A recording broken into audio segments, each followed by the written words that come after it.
Welcome back. Still to come, we have all the latest TV gossip from Billie Piper joining Little Britain to Shane Ritchie quitting EastEnders. Both those things have question marks on them, so we will reveal the truth behind those stories a little later. Plus, Eurovision hopeful Javine on her biggest challenge yet.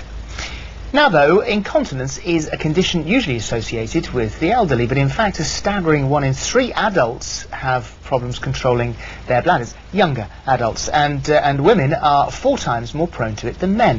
It can be an embarrassing condition that many sufferers find difficult to talk about. Well, Marianne Brook is here to talk about her problem with it. She first developed incontinence when she was only 40, and she's lived with the condition for 7 years. She's here now with Dr. Chris, who has lots of gadgets and products to help. Marianne, thank you for coming very much indeed. 7 years you spent really worrying about it, and you were an ex-nurse, yes. So you knew about it, but you still didn't go to your GP.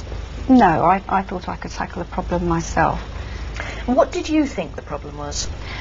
I just thought it was most likely to be loss of muscle tone, and I needed to start doing something about it. So. Although perversely, you're a very fit person. You go to the gym a lot, and it was going to the gym that caused you the incontinence. Well, initially it started before I started going to the gym. It was the old sneeze and the cough, and then I really enjoy keeping fit, so I was going to the gym, and then it started to interfere with that, particularly if I was doing something that involved jumping, lifting weights, that sort of thing. So what things did you try? I tried the pelvic floor exercises, the Kegel exercises, but I found that I just couldn't remember to do them regularly, so they didn't really work for me. You're supposed to do them every time you look at your watch. Yeah, at least 2 or 3 times a day, and I was really busy. Yeah. I just didn't remember to do them. Yeah. So you tried pads and all sorts of things, constantly looking for new research, new information. And then you found, how long ago? January, I read an article in Woman magazine. Yeah. And it seemed to be just what I was looking for. So which one was it then? This one, the Athena. And I liked it because it was cordless and it looked discreet. And Dr. Chris, how does that work?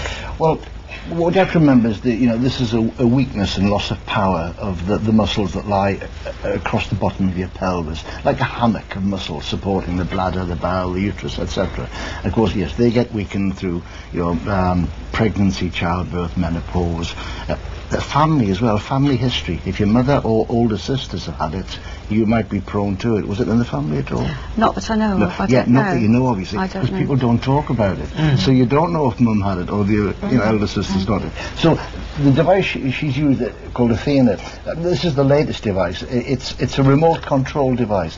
Now that's like a tampon inserted into the vagina, and the device is just switched on from here, and you adjust the current, and it sends a sort of a stimulus to the muscles, a tingling sensation to the muscles, rather like the slender tones that you use on your so they make you contract muscles. And then let go. That's and right. And this is doing it at a much higher rate. Clever. I mean, just to give you an idea, I've got one that's not a cordless one. It's one of the older types. I'll just switch this on. Do you want to just grip that with your hands? Yeah. Now this is called NeuroTrack. I'm just going to increase the current gradually. Oh, it's not that. Well, make a fist around it. A whole fist. I'll move the current down then. Okay. No, all right. I couldn't find it. Do go on. Can you feel a tingle? Yes. Oh. Oh, it's not painful. Your hair's standing up on it. Yes. Well, hang on a minute. Would you like to put that in a sensitive area?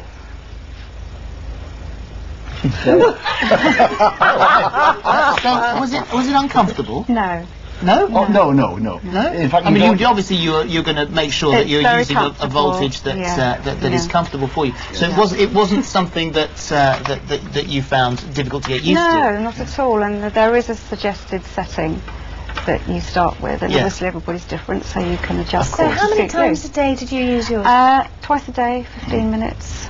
And it was absolutely fine? She used it for 8 to 12 weeks, and after 8 weeks it was very much improved. Wow. And then now I just use it twice a week. And so you've got all sorts of and the problem, things as you just said there, the problem solved? Yeah. Problem solved. Absolutely. You had maintenance dose. How often did you say? Twice a week. Twice a week. Yeah. Are they expensive, these machines? Well, that's about 195.